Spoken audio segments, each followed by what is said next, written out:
Good afternoon, everyone. 여러분 안녕하십니까? Welcome to GE 저희 GE Innovation Forum 2027에 오신 여러분을 환영합니다. 제 이름은 윌리 조고요. 한국 디지털 코리아를 담당하고 있습니다. 그리고 또 이번 행사의 호스트이기도 합니다. 디지털 전환, 산업의 디지털 전환이 올해의 테마입니다. 그리고 상당히 많은 분들이 관심을 갖고 계십니다. 비즈니스 쪽, 또 정부, 그리고 또 우리 개인 차원에서도 상당히 많은 관심을 갖고 있는 분야입니다.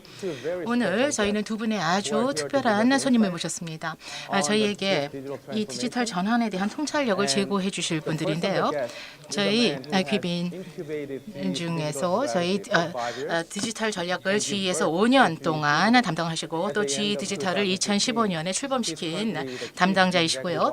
지금 현재 GE 최고 디지털 책임자 겸 GE 디지털 사장님이신 빌 루 사장님을 모시겠습니다.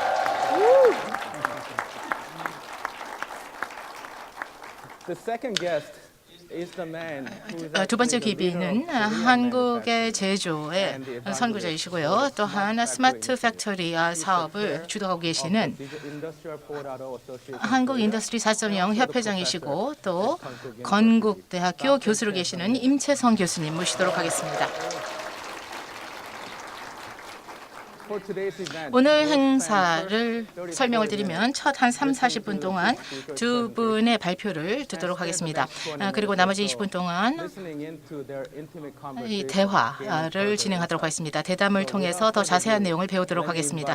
그러면 이제 빌루 사장님을 모시고 발표를 듣도록 하겠습니다. Well, hello everyone. 여러분 Hello 안녕하십니까? everyone who's live. It's great to be 라이브로 here. 여러분들 만나뵙게 되어서 기쁩니다. 오늘 이 자리를 빌어서 여러분들께 디지털 산업 회사란 무엇인가에 대해서 말씀을 드리게 되었는데요. 왜 디지털 산업 회사가 될 필요가 있을까를 궁금해하시는 분들도 계시겠습니다. 그러나 이제 세상은 변했습니다. 모두가 다 느끼고 계실 것으로 생각하고 있습니다. 과거에는 한 20여 년 동안 Industrial firms 산업 회사들은 그동안의 성장 또는 생산성 증대가 해마다 4%씩 일어났습니다. 4%의 생산성 증대라고 하는 것은 상당히 훌륭한 것이었죠. 이것을 달성을 하는 방법으로는 호기에는 어떤 호황에는 GDP 성장률에 따라서 같이 올라가게 된 것이었죠. GDP가 올라가게 되면은 이러한 인더스트리얼 펌들, 즉 산업 회사들이 이러한 활동들을 주도하게 된 것이죠. 그러나 이제 경기가 좀 침체가 됐던 2008년 같은 경우 침체가 되면 이런 인더스트리얼 회사들 같은 경우에는 좀 더 리인하게 가서 생산성을 증대를 하는 방향을 지향했습니다. 그래서 이러한 호황 불황을 막론하고 4%의 생산성 증대를 해마다 기록을 했습니다. 그러나 한 2011년 정도가 되면서 상당히 생산성이 감소하는 것을 목도하게 되었고 이것을 지난 한 6년 동안 저희는 경험을 하고 있습니다. 지금 현재 생산성 증대라고 하는 것은 거의 글로벌한 차원에서 봤을 때 0%의 성장률을 기록하고 있습니다. 즉 다시 말씀을 드리면 과거의 아이디어들을 통해서 우리는 더 이상 미래를 기대하기 힘들어졌다는 것이죠. 그렇기 때문에 새로운 생산성 증대를 위해서는 우리가 GDP 성장에만 의존을 할 수 없게 되었습니다. 우리는 물론 지금 저성장 시대에 살고 있다 라고 하는 것은 주지의 사실입니다. 그런데 앞으로 미래를 우리가 전망을 하는 과정에서 기업들은 새로운 생산성 증대를 디지털을 통해서 추구를 해야 됩니다. 이것이 바로 우리가 인더스트리얼 업계에서 생산성을 증대하고 추구하는 핵심이 될 것입니다. 여기에 대해서 생각을 해보면 모든 산업 회사들은 디지털 산업 회사가 될 수밖에 없습니다. 우리가 디지털 산업 회사들 같은 경우에는 일반적으로 사실 디지털 DNA를 갖고 있지 않습니다. 우리가 일반적으로 뭐 실리콘밸리 회사들 또는 스타트업들 뭐 전 세계적으로 봤을 때 이러한 회사들이나 다 디지털 회사들 아닌가라고 생각할 수가 있죠. 이들을 통해서 우리가 배울 수 있는 것도 많지만 또 배울 수 없는 것도 많습니다. 스타트업은 우리와 같은 산업 회사와는 사뭇 다릅니다. 그러나 이들을 통해서 우리가 어떤 것을 배울 수 있을까요? 이런 훌륭한 디지털 회사들, 즉 컨슈머 쪽에서 우리가 배울 수 있는 것은 무엇인지 생각을 해보면 예를 들어서 모든 훌륭한 디지털 회사, 뭐 컨슈머 쪽의 디지털 회사들 같은 경우 우리가 한 가지의 흥미로운 공통점을 보자면 모든 사람들이 어떤 주어진 자산을 가지고 좀 더 효율성을 기했다라는 것이죠. 즉 자산을 가지고 효율성을 기했다라고 하는 것에 대한 좋은 예들이 있는데요. 예를 들어서 좋은 예가 에어비앤비 같은 경우에는 또는 방 같은 것을 가지고 좀 더 효율성을 기하게 된 것이죠. 그래서 그 결과 가장 큰 최대 규모의 호텔 조직으로 탄생을 하게 된 것이죠. 거의 하루아침에 이렇게 된 것입니다. 왜냐하면 이미 가지고 있는 자산을 가지고 더 효율성을 기한 것이고요. 우버 같은 경우도 이미 있는 자산, 예를 들어서 차량과 같은 자산, 뭐 택시 서비스와 같은 그러한 자산을 가지고 더 효율성을 증대했습니다. 이렇게 해서 전통적인 그러한 사업의 와해를 가져왔습니다. 그래서 우버는 전통적인 택시 사업의 와해를 가져오게 되는 것이고 에어비앤비 같은 경우에는 전통적인 호텔업의 와해 효과를 가져오게 되는 것입니다. 애플 같은 경우에는 소프트웨어 업계죠. iOS 그리고 앱스토어 덕분에 소프트웨어의 딜리버리 방법, 또 판매 방법, 뭐 활용 방법 이런 완전히 바꿔놓고 있습니다. 이러한 자산을 좀 더 효율적으로 가져가고 있고요. 또 구글 같은 경우에는 광고를 좀 더 효율적으로 가져가고 있습니다. 이러한 회사들을 봤을 때 상당히 흥미로운 것은 이 회사들은 이 자산을 소유하고 있지 않는다라는 것이죠. 이것은 우리 산업 기업들이 배워야 되는 것입니다. 그러니까 이 자산을 효율적으로 가져가는 것은 모든 사람들이 원하는 것이죠. 이것이 바로 우리가 원하는 디지털입니다. 새로운 그리고 더 나은 결과를 우리 을 중심으로 해서 실현하고 싶어 하는 것이죠. 바로 이러한 회사들을 통해서 우리가 배울 수 있는 것은 이들은 디지털 제품을 만드는 데 있어서 어떤 아주 훌륭한 유저 경험을 통해서 가지고 있는 그러한 자산을 더 효율적으로 사용을 하게 되고 그것을 위해서 생태계를 형성을 하고 또 소프트웨어를 이용을 하고 있습니다. 그런데 이것을 우리가 소프트웨어 쪽에서 하는 것이 컨슈머 쪽에서 하는 것이 아니라 인더스트리얼 업계 쪽에서 하고 싶어 하는 것이죠. 그래서 인더스트리얼 기업들이 해야 되는 것은 우리가 가지고 있는 자산들, 우리가 구축하는 자산들을 좀 더 효율적으로 또는 우리가 구입하는 자산들을 좀 더 효율적으로 가져가면서 생산성을 추구할 수 있게 되는 것입니다. 바로 우리가 이러한 스타트업을 통해서 배울 수 있는 것은 바로 이러한 면이죠. 그런데 또 다른 면에서 봤을 때는 우리가 뭐 소셜 네트워크 SNS처럼 뭐 쿨한 회사가 되고자 하는 것도 아니고 또 앱스토어를 만들거나 또는 뭐 마켓플레이스를 만드는 것이 우리의 목표가 아닙니다. 우리가 원하는 것은 인더스트리얼 시스템을 구현하고 운영하고 최적화하는 방법을 우리에게 맞게 가져가는 것입니다. 그러니까 우리에게는 다르다라는 것이죠. 그러니까 우리가 배울 수 없는 것은 새로운 세계에 진입을 해야 된다는 것이죠. 즉 구축, 운영 그리고 최적화라고 하는 아이디어를 새롭게 탄생을 시켜야 됩니다. 바로 GE가 이러한 면에서 접근을 한 것인데요. 우리가 자산을 효율화한다라고 하는 것은 우리가 4개의 결과를 추구하게 되는데요. 더 많은 트루풋을 구축하거나 다운타임을 줄이거나 생산성을 증대하거나 아니면은 전체 활용률을 높이는 것. 이 방법을 통해서 목표를 달성하게 되는 것이죠. 그래서 어떤 자산 효율성 또는 좋은 결과를 생각할 때는 이 4가지를 생각하고 있는데요. 이 산업계가 이것을 중심으로 움직여야 됩니다. 기업의 입장에서 우리가 생산성을 증대할 수 있다라고 하는 몇 %가 아니라 어떤 기업들 같은 경우에는 10%, 20%의 생산성 증대를 할 수 있는 경우도 있다는 것이죠. 우리가 이러한 과정에서 아주 훌륭한 컨슈머 인터넷 업계에서 배울 수 있는 것도 있는가 하면 사실 우리는 완전히 초유의 영역에 또 진입을 하고 있기도 합니다. 그러니까 여기에서는 아무도 미리 한 사람이 없기 때문에 우리와 같은 입장에서 프레딕스와 같은 플랫폼, 애플리케이션을 통해서 이러한 산업 자산들이 그 어느 때보다도 생산성을 기할 수 있게, 효율성을 기할 수 있게 바꿔놓고 있습니다. 저희가 회사에서 저희가 자체적으로 이것을 할 수 있게 되었는데요. 다른 산업 회사들도 우리를 통해서 배울 수가 있습니다. 그러니까 뭔가 다른 것을 하고 다른 것을 판매하는 것이 아니라 우리는 어떻게 시작을 했냐면은 우리 자신을 중심으로 해서 시작을 했습니다. G를 위한 G라고 하는 아이디어에서 출발을 하게 됐습니다. 산업 기업은 나 스스로를 좀 더 향상을 시키고 또 발전을 시키면서 시작을 했던 것이죠. 바로 우리의 출발점은 우리 스스로를 개선하면서 시작했습니다. 그래서 IT에서 DT로, 즉 IT를 디지털 기술 회사로 조직으로 바꿔놨습니다. 일단 이것을 하고 나면 나 스스로 이걸 하고 나면 그다음에 고객을 위해서 할 수 있게 되는 것이죠. 새로운 애플리케이션을 우리 제품을 중심으로 해서 구현을 할 수 있게 됩니다. 그래서 우리 제품들이 더 효율화되는 것인데요. 단순히 나의 제품의 국한된 것이 아니라 그 주변에 있는 뭐 발전소에 있는 가스 터빈만이 아닙니다. 전체 발전소의 효율성이 증대되는 것이죠.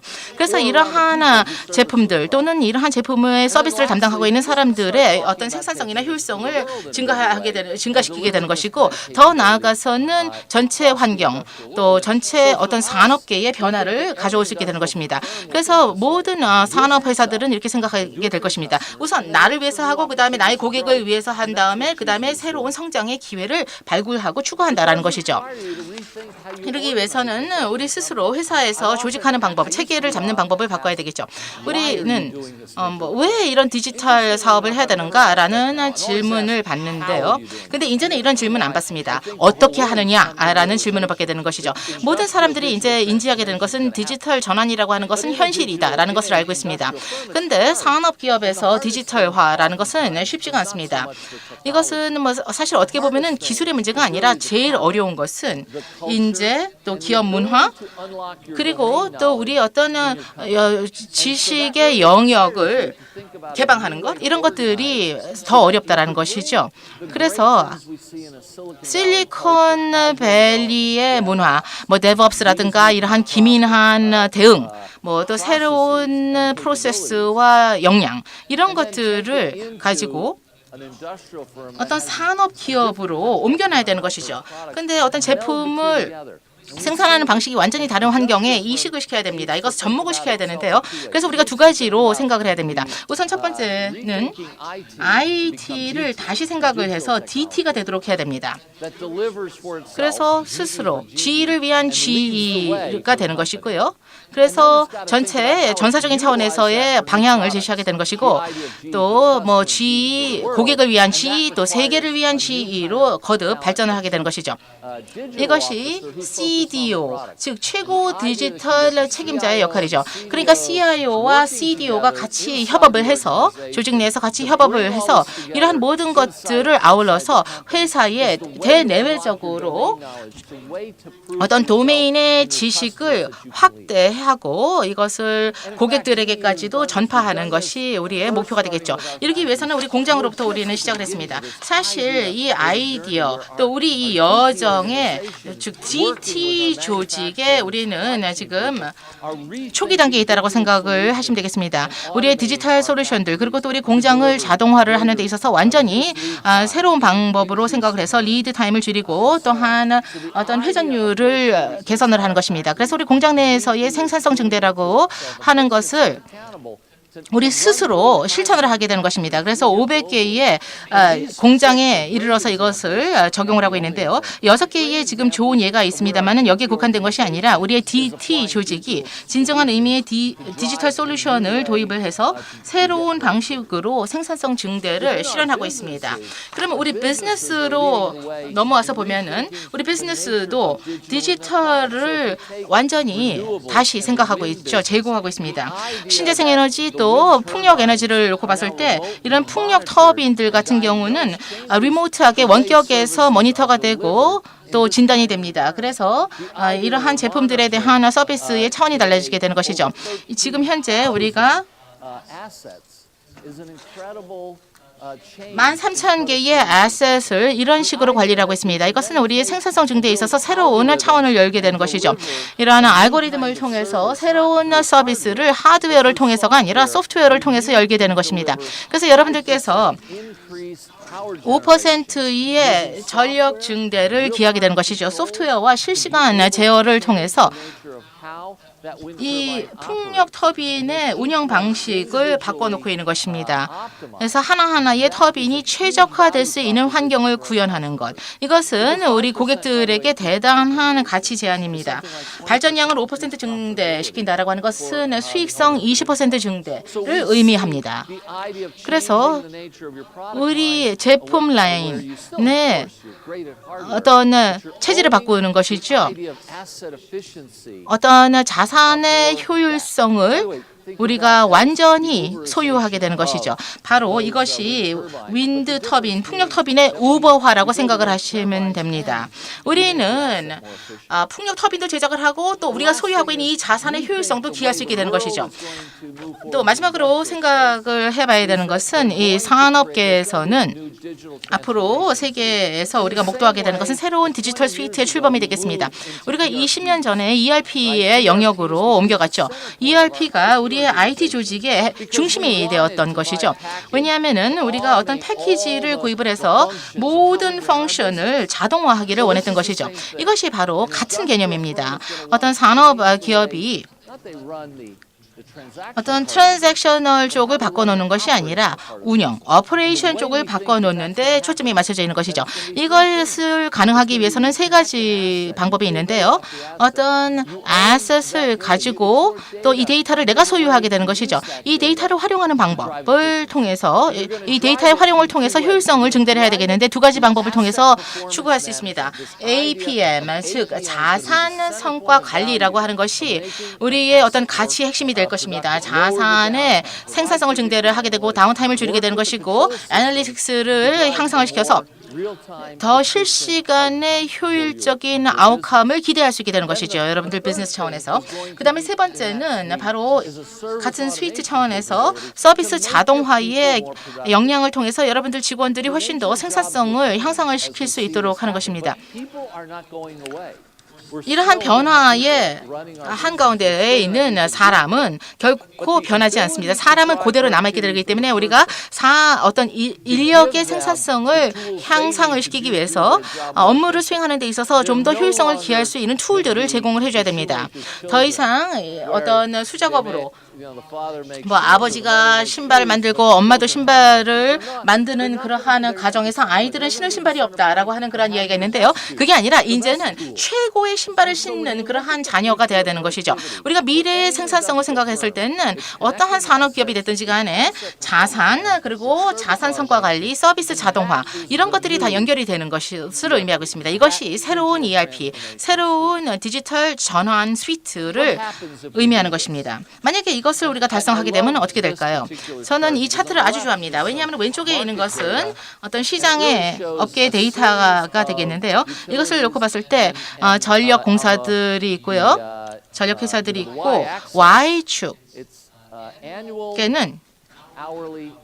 연 단위의 아우티지의 시간입니다. 어떤 유틸리티 같은 경우에는 상당히 연 25시간의 아우티지를 기록하고 있는가 하면 어떤 경우에는 700, 800시간까지의 아우티지를 기록하고 있습니다. 그렇기 때문에 아주 효율적인 그러한 전력 회사들부터 시작해서 덜 효율적인 전력 회사에 이르기까지 상당히 다양합니다. 여기서 흥미로운 것은 파란색의 곡선이 되겠는데요. 이러한 유틸리티 회사들 같은 경우에는 APM을 도입하고 있다라는 것을 볼 수가 있습니다. 여기서 우리가 느낄 수 있는 것은 우리가 운영을 잘하고 있던 아니면 아우티지 때문에 고전을 면치 못하고 있든지 간에 모든 사람들의 실적이 개선이 된다는 것이죠. APM을 도입을 하면 생산성이 증대된다라는 것입니다. 여기서 흥미로운 것은 제가 이 슬라이드를 처음 봤을 때 저 스스로 놀랐던 것은 여러분들의 실적이 더 좋으면 좋을수록 더 성과도 좋다라는 것이죠. 그러니까 이미 내가 효율적이고 이것을 제대로 이용을 해서 더 효율성을 기한다라고 하게 될 경우에는 더 성과가 좋다라는 것이죠. 그러니까 이미 훌륭한 기업도 더 훌륭해질 수 있다는 것이죠. 그리고 어떤 경우에는 이미 잘하고 있는 기업들 같은 경우, 우수한 기업들 경우에는 더 실적이 좋을 수 있다는 것이죠. 그러나 모두에게 이것은 상당히 좋은 성과를 가져옵니다. 이 오렌지와 파란색의 곡선의 차이를 보면은요. 3,870억의 차이를 가져오고 있습니다. 바로 이것이 어떤 생산성의 차이가 되겠습니다. 이 시장의 기회가 무엇인가라고 궁금해하신다면요, 이 산업계에서 생산성을 증대를 했을 때 이만큼의 차이를 가져올 수 있습니다. 정말 많은 기업들이 이 업계에서 활동을 하고 있습니다. 서비스 자동화 또 APM을 통해서 변화를 추구할 수 있습니다. 이러한 첨단 기술의 역할이 있습니다. 있습니다. 이 산업 기업의 미래가 바로 디지털 트윈이 된다는 것을 아셔야 되는데요. 디지털 트윈이라고 하는 것은 이런 것입니다. 미래는 모든 기기가 바로 옆에 디지털 상응, 디지털 버전이 있다는 것이죠. 모든 데이터를 갖고 머신 러닝을 사용을 해서 이 머신 러닝이 데이터를 보고 어떤 행동 패턴을 추출하는 것이죠. 그래서 이렇게 하면 좋을 것이다. 아니면 이것은 점점 효율성이 떨어지고 있다라고 결론을 내리는 것입니다. 그러면 우리가 분야별의 지식을 기반으로 그리고 또 이것이 산업 기업만이 할 수 있는 것인데요. 모델링을 하기 위해서는 각 그 영역의 지식이 반드시 필요합니다. 그러나 지식 영역의 어떤 지식이 있고 모델링만 있으면은 앞으로 미래 어떻게 될 것인가를 예측할 수 있다는 것이고 대처 방법도 알 수 있습니다. 그러면 무엇이 잘못될 것이다. 뭐 잘못되었다면 지금 고칠 것이냐, 내일 고칠 것이냐, 1년 후에 고칠 것이냐. 이것은 핵심적인 질문이고 대단한 가치가 있는 질문입니다. 모든 제품이 디지털 트윈이 있다라고 하는 것은 알면 이러한 항공기 엔진, 이러한 가스 터빈, 이러한 발전소를 어떻게 다뤄야 되느냐를 알게 된다는 것이죠. 그것이 미래입니다. 그리고 GE는 한 100만 개 정도의 라이브 인 프로덕션 디지털 트윈에 도달하고 있습니다. 미래를 이렇게 디지털 트윈을 바탕으로 새로 바꾸고 있는 것이고 디지털 트윈을 활용하고 있는 것입니다. 그 기저에 있는 것은 그 플랫폼입니다. 이러한 여러 가지 애플리케이션을 관리하고 통합하고 지속적으로 향상시킬 수 있는 것이 바로 플랫폼인데 그것이 바로 프레딕스입니다. 프레딕스는 OS로서 엣지에서 커넥트를 해서 클라우드까지 갖고 와서 디지털 트랜스포메이션을 추진하는 것이 되겠습니다. 마지막으로 어떤 그 산업 기업으로서 생각해야 되는 것이 있는데요. 꼭 자체적으로 할 필요는 없다는 것입니다. 디지털이라고 하는 것은 친구와 같이 하는 것을 뜻합니다. 어느 누구도 모든 것을 다 혼자 할 수는 없습니다. 이코시스템 생태계가 있다는 것, 또 여러 파트너가 있다는 아이디어가 최고의 소비자 인터넷 기업으로부터 배울 수 있는 것입니다. 그쪽이야말로 이러한 생태계를 구축하고 운영하는 방법에 있어서 우리보다 앞서 있기 때문이죠. 바로 GE가 이것을 파악한 것입니다. 좀 더 파트너와 잘 일하는 방식을 파악한 것이고 산업 기업들로서는 이것을 자체 DNA 안에 갖고 들어오는 것이 어렵습니다. 하지만 우리가 이것을 해냈고 남들도 이것을 해야 된다고 생각합니다. 이런 방식으로 저는 생각합니다. 마지막 슬라이드가 되겠는데요. if가 아니라 when의 문제입니다. 할 것이냐 말 것이냐가 아니라 언제 할 것이냐죠. 자동차, 전구, 윈드 터바인, 스마트 미터 모든 다 연결할 것입니다.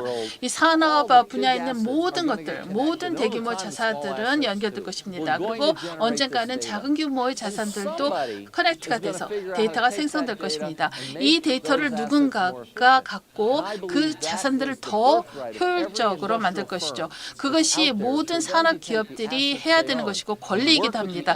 자신들이 갖고 있는 자산을 갖고 다른 기업들과 협력을 함으로써 이러한 것들을 고객들에게 제공해야 됩니다. 이것은 반드시 실현됩니다. 그리고 기다릴 수 없습니다. 저희가 알아낸 것은 이것이 뻔해진 때가 되면 이미 늦었다는 것이죠. 그렇기 때문에 예를 들어서 온라인 소매가 큰 시장이라고 하는 것은 누구나가 다 알죠.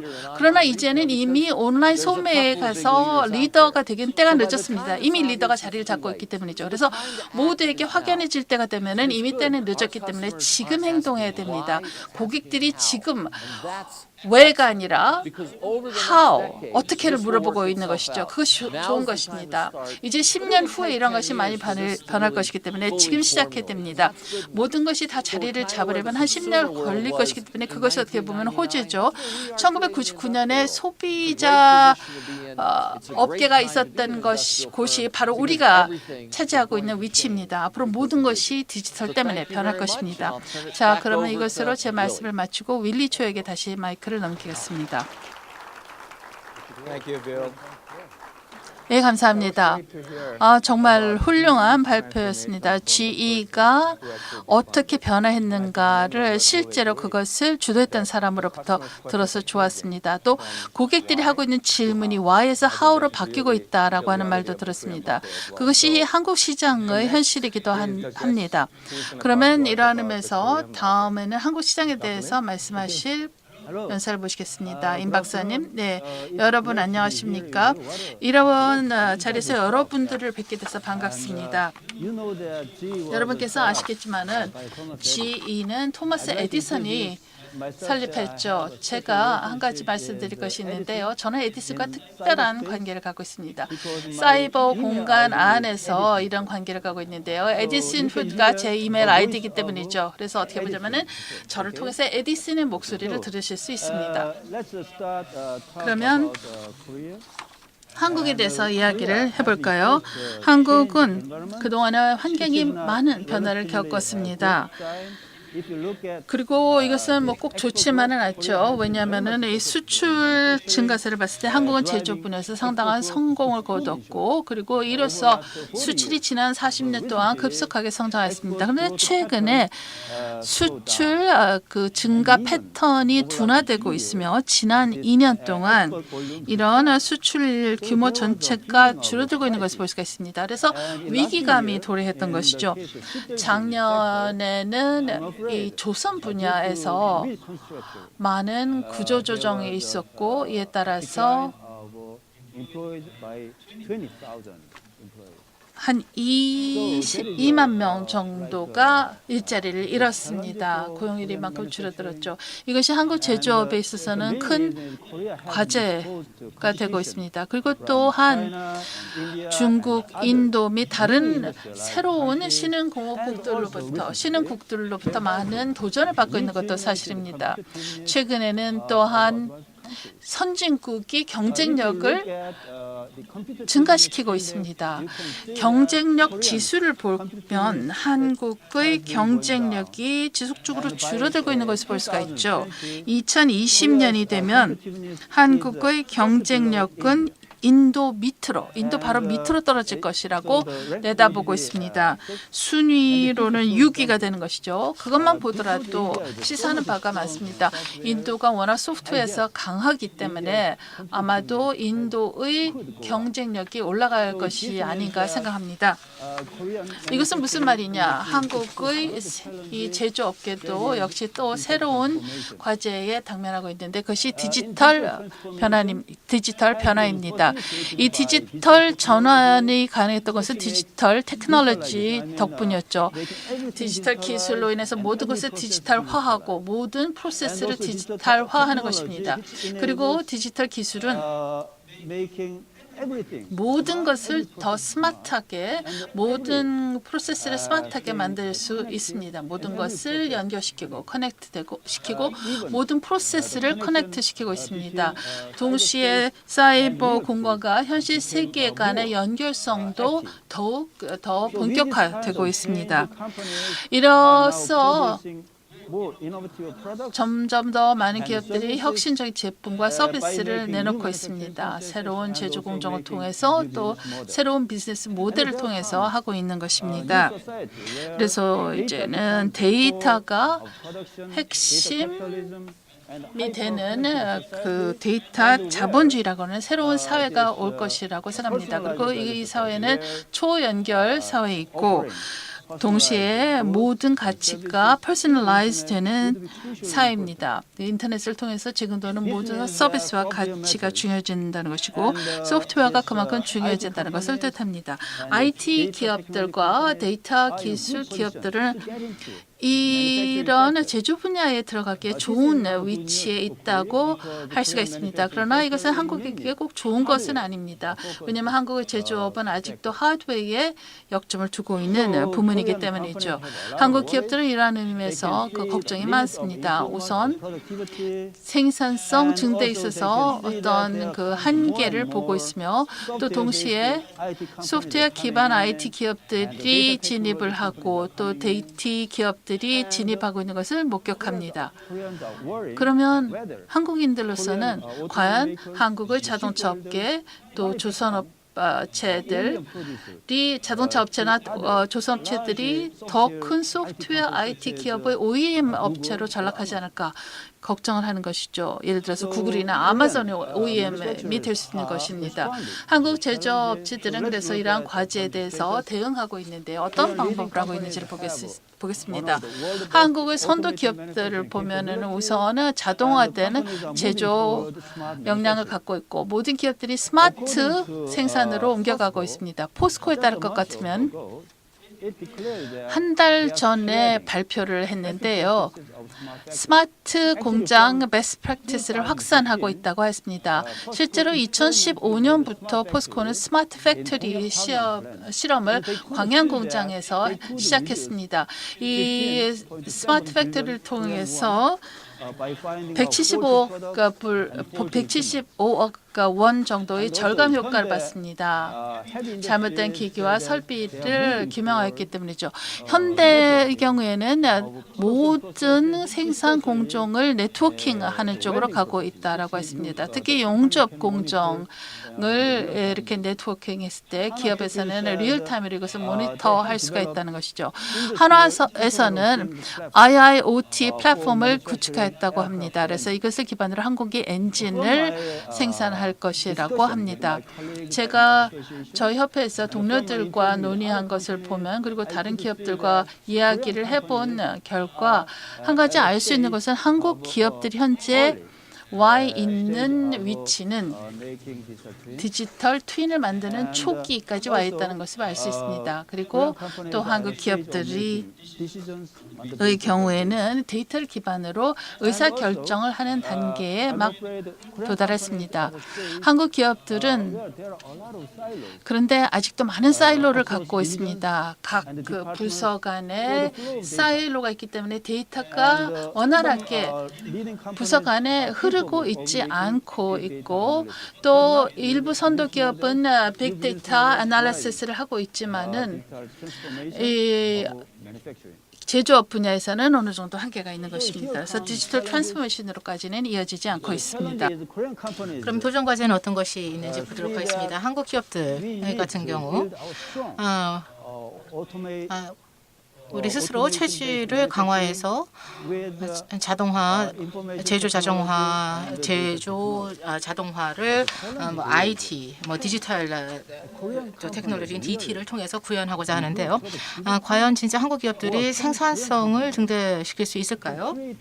아니면 또 어떤 맞춤식 가치를 창출할 수 있을까요? 구글이나 아마존 같은 그러한 기업처럼 할 수 있을지 이것이 바로 우리가 직면하고 있는 도전 과제입니다. 이러한 과제에 임하기 위해서 한국 기업은 아마존, 또 구글 그리고 GE와 같은 기업을 통해서 배워야 됩니다. 좀 더 약간 사뭇 다른 그러한 디지털 전환을 모색하고 있는 기업들이죠.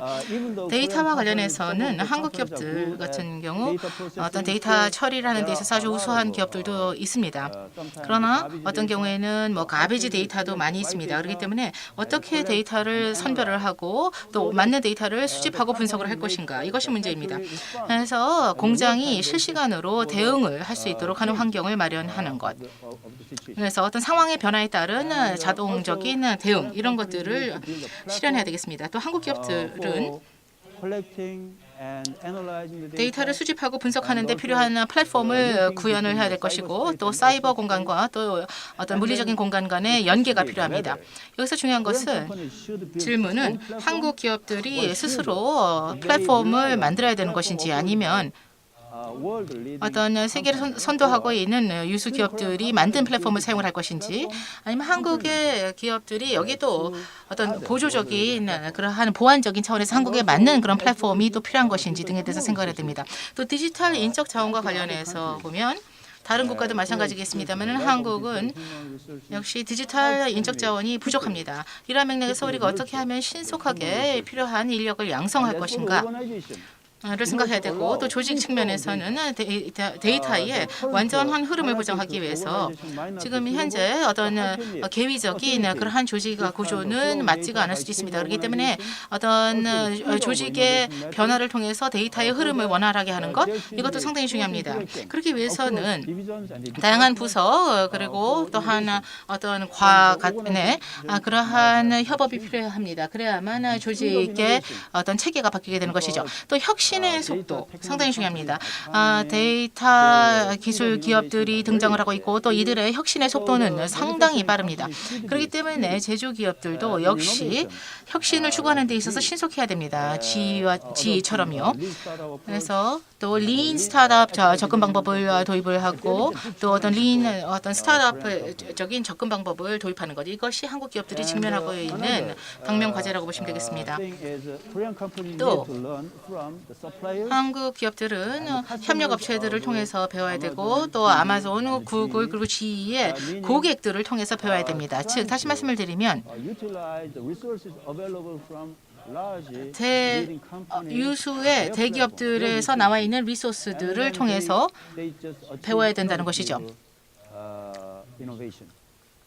그리고 또 혁신을 달성한 이러한 기업들을 통해서 배워야 된다는 것입니다. 이러기 위해서는 파트너십이 필요한데요. 우리가 파트너십에 대해서 생각을 했을 때는 어떤 기술의 S커브 그리고 또 제품 수명 주기의 S커브를 생각해야 됩니다.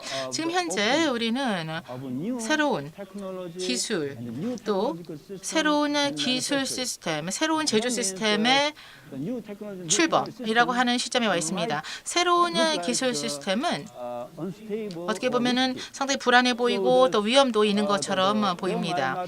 그렇기 때문에 많은 기업들이 이것을 채택하고 있지 못할 수가 있습니다. 이러한 맥락에서 파트너들 간의 협업이 필요합니다. 그래서 어떤 전략적인 피트, 즉 어떤 자원 차원에서의 피트를 모색해야 되는 것이죠. 그리고 또 위험을 공유를 하고 분담을 해야 됩니다. 리스크를 서로 공유하기 위해서는 상호 신뢰가 필요합니다. GE의 프레딕스 그리고 브릴리언트 팩토리는 새로운 시장을 또 새로운 친구, 새로운 파트너들과의 어떤 관계를 의미하고 있습니다. 과거에는 없었던 그러한 관계. 과거에는 어떤 상호 신뢰가 부족했기 때문에 없었던 그러한 관계들이 새롭게 맺어지는 것을 의미하고 있습니다. 이러한 맥락에서 한국 기업도 GE와 같은 기업을 통해서 배우고 싶어 하는데요. 그런데 GE를 접촉하는 데 있어서 신뢰가 좀 서로 부족할 수도 있고요. 또 한국 기업들 입장에서 어떤 역량이 부족할 수도 있습니다. 그렇기 때문에 한국 기업들의 어떤 독자적인 노력만으로는 GE 같은 기업과의 파트너십을 구축하는 데 역부족일 수가 있다는 것이죠. 그리고 GE의 입장에서 봤을 때는 어떤 역량이 부족하기 때문에 또 파트너십을 구축하는 데 있어서 문제가 있을 수가 있다는 것이죠. 새로운 제조의 생태계를 구현하는데 이런 새로운 형태의 파트너십은 계속 필요한 것입니다. 제가 말씀을 드리고 싶은 것은 이러한 맥락에서 일부 주식들 우리 상호 신뢰를 통해서 잠정 고객들 그리고 또 서플라이어들에게 다가가고 또 GE의 입장에서 봤을 때 상호 신뢰할 수 있는 그러한 기업이 되는 것. 이것이 앞으로 우리가 미래에 다뤄야 되는 화두가 아닌가 생각합니다. 감사합니다. 네, 감사합니다, 임 박사님. 여기에서 가장 중요한 것은 한국 기업들의 잠재적인 역량 그리고 이러한 진화 과정에서 올 수 있는 여러 가지 챌린지라고 봅니다. 특히 파트너 간의 상호 신뢰성의 중요함에 대해서 강조하면서 말씀을 맞추셨는데요. 앞으로 20분 동안 두 분 연사들이 대담을 하는 시간을 갖도록 하겠습니다. 먼저 임 박사님 시작하시죠. 네. 벨루 사장님이 2011년도에 GE에 오셨죠. 그 전에는 그 전부터 그 소프트웨어 엔지니어로서 일을 하다가 GE에서 디지털 팀을 만들었습니다. 그리고 굉장히 또 많은 어려움도 겪었을 것이라 봅니다. 왜냐하면 GE가 워낙 하드웨어에 강한 기업들이기 때문에 처음에는 어떤 이해 부족이라든가 무지함이라든가 아니면은 굉장히 사일로가 많은 기업을 보았을 것입니다. 그럼에도 불구하고 이러한 것을 인내심을 갖고 견뎌냈죠. 그리고 지금의 GE를 보면은 수평적인 협력이 활발하게 이루어지고 있고 그리고 이 디지털 그룹이 기업들이 GE 디지털로까지 성장을 했습니다. 이런 의미에서 큰 박수를 보내고 싶습니다. 2011년도의 GE는 한국 제조업체들의 지금과 비슷합니다. 왜냐하면 2011년도에 GE는 낮은 생산성 문제를 경험을 하고 있었습니다. 물론 전 세계적으로 생산 공정이라든가 자동화에 있어서는 최고의 수준이었고 또 한국도 지금 그렇습니다만 생산성 증진에 있어서 지금 한계에 맞닥뜨리고 있기 때문이죠. 그런 의미에서 몇 가지 팁을 주시겠습니까? 어떤 전략적인 변화를 강구를 했을 때, 그래서 GE에서 디지털 트랜스포메이션을 추진했을 때 어떠한 어려움이 있었는지, 그리고 또 이를 해결하기 위해서 세 가지 솔루션이 세 가지 솔루션을 말씀해 주시기 바랍니다. 프로세스 조직 측면에서 여러 가지 해법을 말씀해 주시죠. 예, 제가 보기에는 모든 산업 기업들이 비슷한 과제를 안게 될 것이라고 봅니다. GE만 경험하는 것은 아닙니다. 그런데 어떠한 기업을 위대한 기업으로 만들어주는 것은 새로운 것이 어렵지만 해낼 때입니다. GE는 이러한 의미에서 놀라운 기업이죠. 항공기 엔진이라든가 가스터빈, 폴라 터빈 같은 것을 잘 만들었는데요.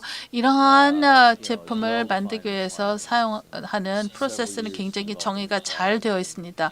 새로운 제품을 개발하기 위해서 몇 년이 걸리는 것이고 그리고 또 많은 테스트도 거쳐야 됩니다. 물론 또 많은 규제도 다뤄야 되죠. 그런데 최근에 소프트웨어 개발을 보면 아자일, 민첩성 내지는 데브옵스 이러한 용어를 사용하고 있습니다. 그리고 또 지속적인 혁신 이런 용어도 잘 쓰고 있죠. 그리고 성공적인 소프트웨어 기업들을 보면 위피벳 같은 용어도 잘 사용합니다. 이 제품을 만들고 내놓는데요. 100% 완벽하지 않고 완벽하게 케이퍼블 하지는 않지만은 계속적으로 학습을 하고 제품을 향상시킵니다. 특히 소프트웨어는 처음부터 모든 리퀘어먼트를 파악할 수가 없기 때문에 가면서 배우면서 가는 것입니다. 그런 의미에서 그 엔지니어링도 그렇죠. 각 분야마다 다릅니다. 그런 의미에서 학습이라고 하는 것이 하나의 문화인 것 같습니다. 그 엔지니어링 같은 경우 이런 그 학습적 접근 방식을 취하고 있는 측면에서 조금 갈등이 있을 수가 있죠.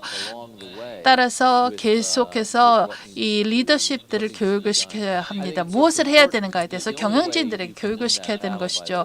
그리고 여기에서 이기려면은 지도부들을 설득을 해야 되는데요. 저 같은 경우에는 처음에 제프 엘드메트라는 훌륭한 CEO가 있었습니다. 이분은 저희가 하는 것을 굉장히 이해를 잘했고요. 이 새로운 플래너리 회장도 저희를 잘 이해합니다. 이런 의미에서 지도부가 우리가 하는 일들을 잘 이해해줘야 됩니다. 그렇지 않고는 성공이 어렵습니다.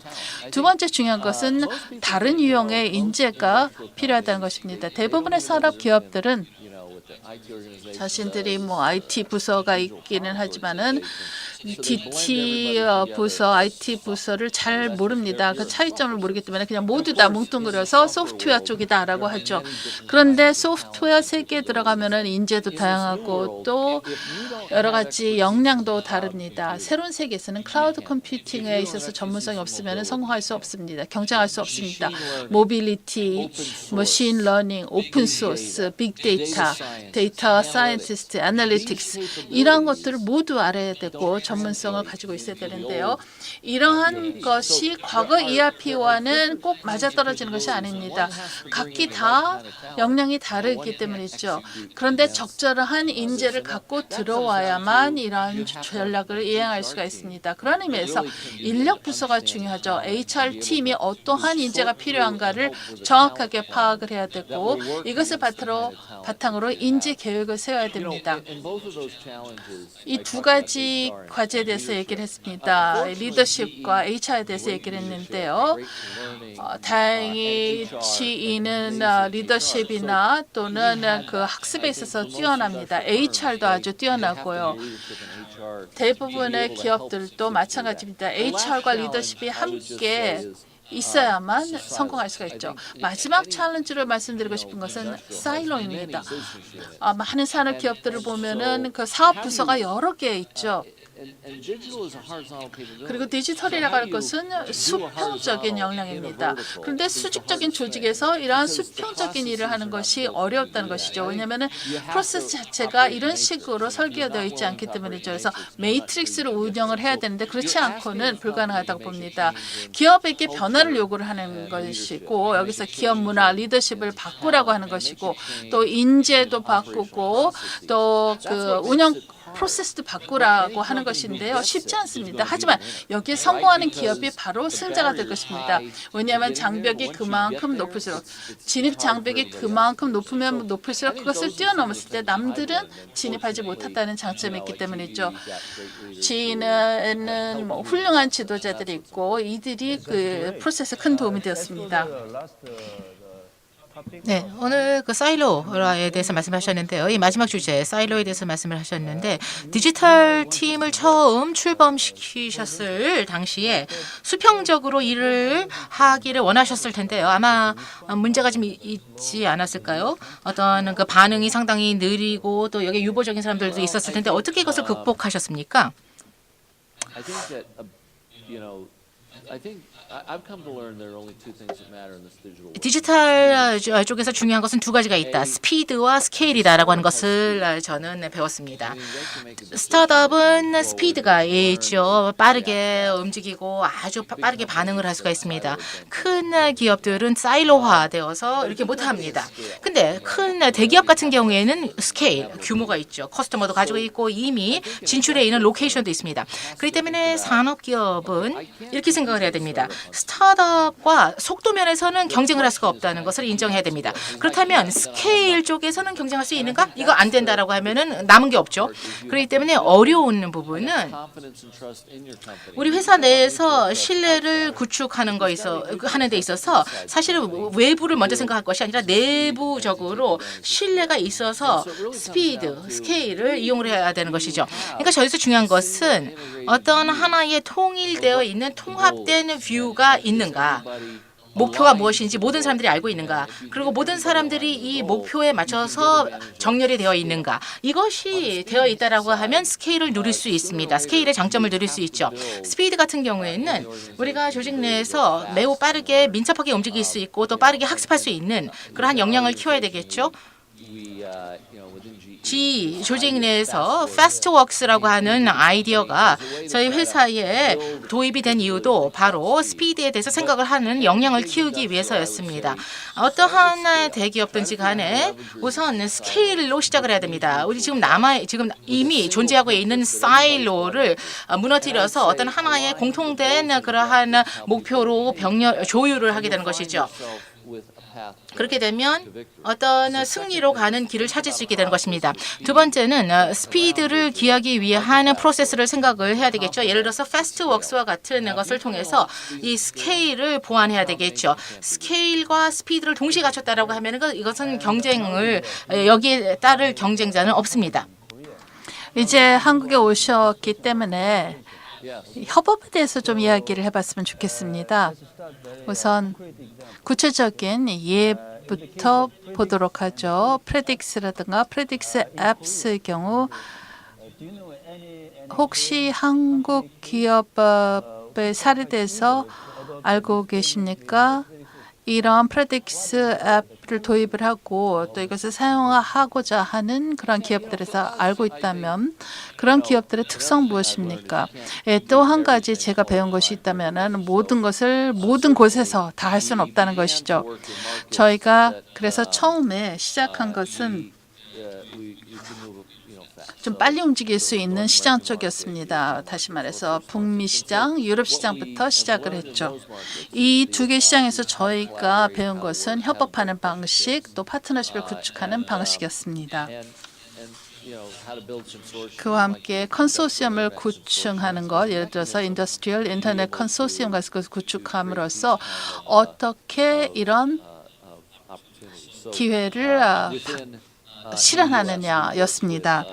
미국에서는 에너지 시장에서 엑셀런과 협력을 했고 뉴욕 파워 어토리티와 일을 했습니다. 이러한 기업들과 저희는 강력한 파트너십을 구축했습니다. 제가 여기서 파트너라고 말을 하는 것은 그쪽은 자신들의 IP, 그 지적 자산권을 소유하기를 원했습니다.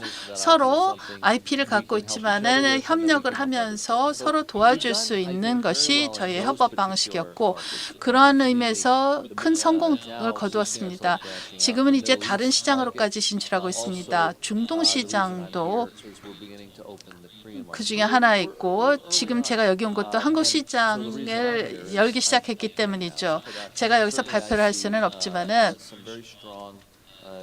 굉장히 강력하고 또 대단한 한국 기업들이 있고 그 한국 기업들과 이야기를 하고 있습니다. 이 사람들이 조기 수용자죠. 엑셀런, 쉰러 등과 같은 기업들과 일을 했던 방식을 한국에 적용을 하고 있는 것입니다. 지금 초기 단계입니다만 내년 정도가 되면은 한국 시장에 대해서 저는 그 큰 기대를 걸고 있습니다. 워낙 한국 시장이 빨리 움직이기 때문이죠. 제가 기억하건대 한 1년 반 전에 제가 그 why 질문을 자꾸 받았습니다. 이것을 왜 해야 되느냐라고 하는 질문을 제일 많이 받았는데 이제는 how 질문을 많이 받습니다. 어떻게 그런 것이 굉장히 희망적이죠. 이 아시아 시장은 IIoT에 있어서는 가장 큰 시장이 될 수가 있습니다. 이게 바로 제조 부문이 크기 때문이죠. 그리고 또 산업 기업이 많기 때문입니다. 한국과 같은 국가를 보면은 리더가 되기 위해서 필요한 것, 그러니까 국내에서의 리더뿐만 아니라 삼성처럼 글로벌한 리더가 되기 위해서 필요한 것들이 있고 그것이 한국에 있기 때문에 글로벌 리더가 될 수 있는 잠재력은 얼마든지 많습니다. 제가 한국 기업들과 이야기를 해보면은 우선 GE와 함께 일을 하는 것의 가장 큰 매력은 한국에서 협력을 시작해서 글로벌하게 확산할 수 있다는 것이죠. 제가 봤을 때 이 시장에 있어서 한국 기업들은 그 파트너를 신중하게 선정해야 된다고 생각하고 제가 여기 온 것도 저희가 파트너가 되었으면 하는 마음에서였습니다. 저희는 훌륭한 파트너가 될 수 있다고 믿습니다. 이런 파트너십을 구축하는 데 두 가지 방법이 있겠습니다. 우선은 이런 잠재적인 파트너를 접촉하는 방법이 있겠고요. 또 두 번째 방법은 GE는 새로운 생태계를 구축하는 데 상당히 관심을 많이 갖고 있는 회사이기 때문에 또 다른 접근 방법으로는 어떤 중간에 있는 기업들을 이용을 해서 레버리지로 이용을 하게 되는 것이죠. IIC 그 컨소시엄에 대해서 말씀을 하셨는데요. 한국 같은 경우는 어떨까요? 이와 같은 그런 중간 조직을 이용을 하는 것이 좋다고 생각하십니까? 다 필요하다고 생각합니다. 모든 것을 다 해야 될 텐데요. 그러니까 순서를 제대로 가져가는 것은 상당히 중요합니다. 성공하기 위해서는 우선 파트너가 필요합니다. 그러니까 어떤 조직, 어떤 기구가 아니라 첫 번째 파트너가 필요합니다. 파트너가 없으면은 안 된다라는 것이죠. 모든 사람들은 프루프 포인트를 원하죠. 그러니까 첫 번째 파트너를 제대로 확보하는 것 상당히 중요합니다. 그래서 우리가 같이 일하고 있는 회사들에 대해서 정말로 만족을 해야 됩니다. 그다음 두 번째 단계에서는 같이 동등해야 됩니다. 학계도 마찬가지고요. 또 컨소시엄도 그런데요. 컨소시엄 쪽에서 생각을 해보면 어떤 같은 그 비전을 공유하는 것 그리고 또 어떤 회원사들을 꼽았을 때 어떤 대표성이 있고 또 나의 역량을 또 주고 그래서 가르쳐주고 어떤 전수를 하고 이래서 같이 발전하는 것. 이런 그 컨소시엄을 또 다른 성공적인 글로벌 컨소시엄과 연결하는 것도 상당히 중요합니다. 그래서 IIC가 성공을 한 영역들이라든가 또는 인더스트리 4.0 이러한 그 컨소시엄들을 연결하는 것도 상당히 중요합니다. 왜냐하면 이렇게 함으로써 서로 또 더 발전할 수 있기 때문이죠. 그렇다고 해서 저희가 학계를 간과하는 것은 아닙니다. 학계는 상당히 많은 리스크를 적극적으로 수용을 하고 있습니다. 콜라보레이션이라든가 또 새로운 기술을 적극적으로 수용을 하고 있기 때문에 어떻게 보면은 콜라보레이션 협업이지만 다른 형태의 협업입니다. 그래서 우선 첫 번째로 어떤 그 국가 내에서 파트너를 확보를 하고 그 다음에 컨소시엄 그리고 또 학계를 동참을 시키는 것. 그다음에 마지막 단계에서는 그다음에 생태계를 그 국가 차원에서 구축을 해야 됩니다. 그런데 혼자서 이것을 다 할 수는 없죠. 저희에게는 이것이 상당히 실효성이 있었던 프로세스입니다. 그럼 한국의 이야기로 넘어와 볼까요?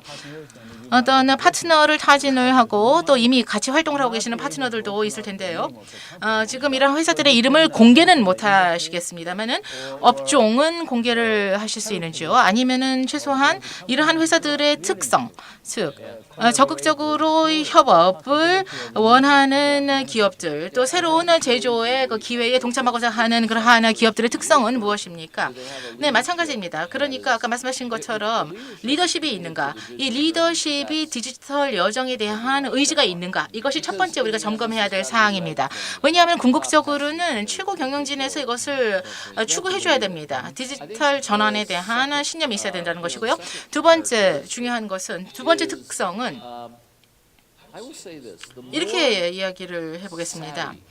technological 어떤 기술력이 더 우수할수록 더 좋다라는 것입니다. 즉 아주 심층적인 기술력이 있다라고 할 경우 아니 스스로 할 수 있지 않나 이렇게 생각할 수도 있습니다만은 답은 노라는 것이죠.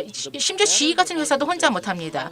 그러니까 조직이 더 좋을수록 기술력이 좋을수록 그리고 또 어떤 연구 활동이 더 좋을수록 더 좋은 파트너가 될 수 있다는 것이죠. 왜냐하면은 아까 제가 보여드렸던 APM 전력 산업에 있어서의 APM에 대해서 말씀을 드릴 때 이미 효율적인 회사는 더 효율적이 된다라는 것입니다. 왜냐하면 이 기술을 어떻게 수용을 해야 되는지를 이미 알고 있는 회사이기 때문이죠. 그러니까 가장 첨단, 가장 우수한 기업들은 혼자 하지 않을까라고 생각을 하지만 그렇지 않다라는 것이죠. 오히려 파트너랑 일하는 것을 좋아합니다. 그리고 마지막으로 상호 신뢰 상당히 중요합니다.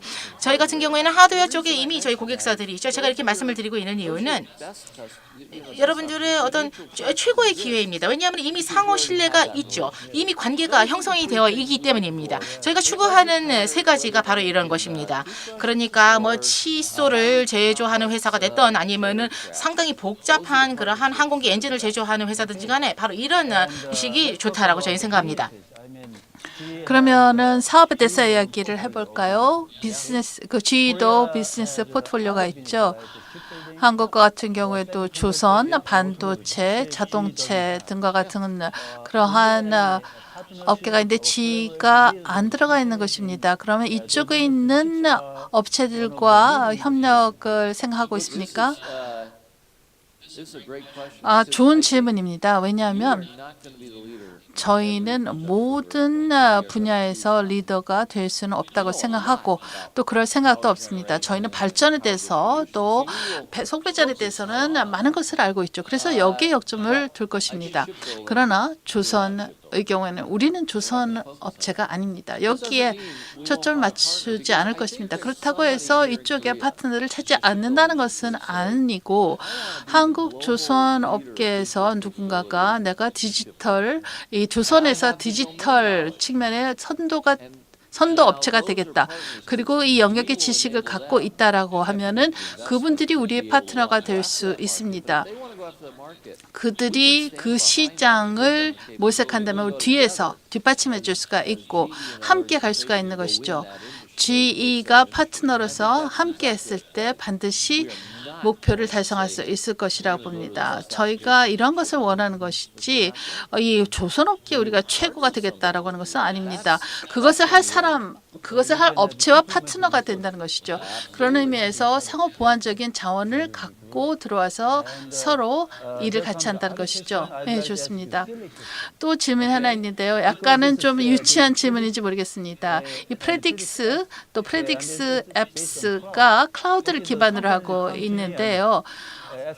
어떤 업체들이 이런 질문을 합니다. 데이터를 업로드하면 걱정이 된다는 것이죠. 이 우리 데이터인데 다른 기업들이 이것을 이용할 수 있지 않는가라고 하는데요. 이것은 유치한 질문이 아닙니다. 어떻게 보자면 누구나가 다 생각하는 문제이죠. GE뿐만 아니라 전 세계적으로 그런데요. 일단 저희는 모든 것을 클라우드로 제공하지 않습니다. 어떤 것은 현장에서 제공을 합니다. 이 현장 제공은 없어지지 않습니다. 왜냐하면 어떤 환경에서 사람들이 현장에서 제공받는 것을 원하기 때문이죠. 통제력을 상실하는 것을 원치 않기 때문입니다. 이 두 가지 방식 다 할 수 있어야 됩니다. 또한 contracts about them. 저희는 그 계약을 통해서 그쪽에서 데이터를 소유한다는 것을 분명히 합니다. 우리는 그쪽의 데이터를 이용하지 않습니다. 소비자 업계하고는 다르죠.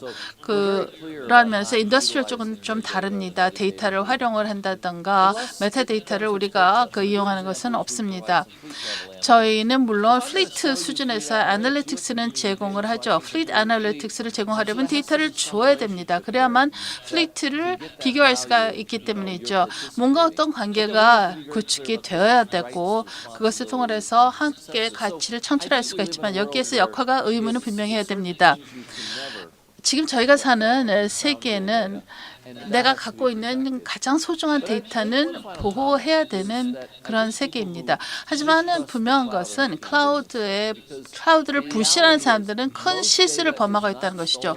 왜냐하면 대부분의 데이터는 클라우드에서 도난을 당하는 것이 아니라 여러분의 데이터 센터에서 여러분의 건물에서 문을 꽂고 잠근 그러한 사무실에서 도난을 당하는 것입니다.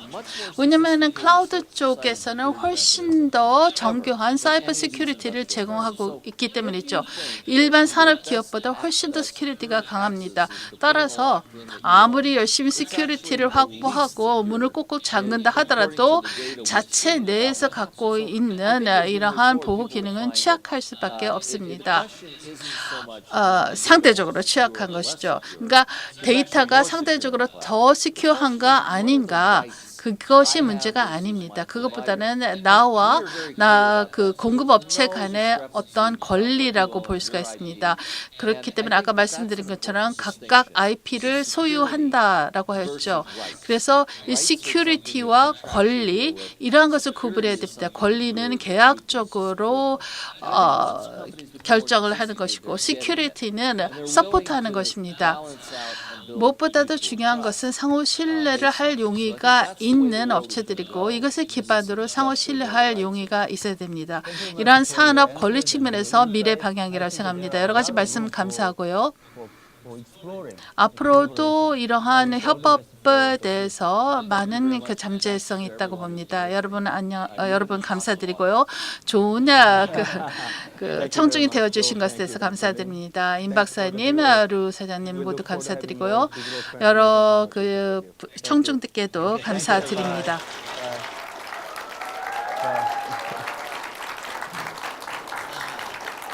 Doctor, Okay, great. that was great. Thank you. The questions were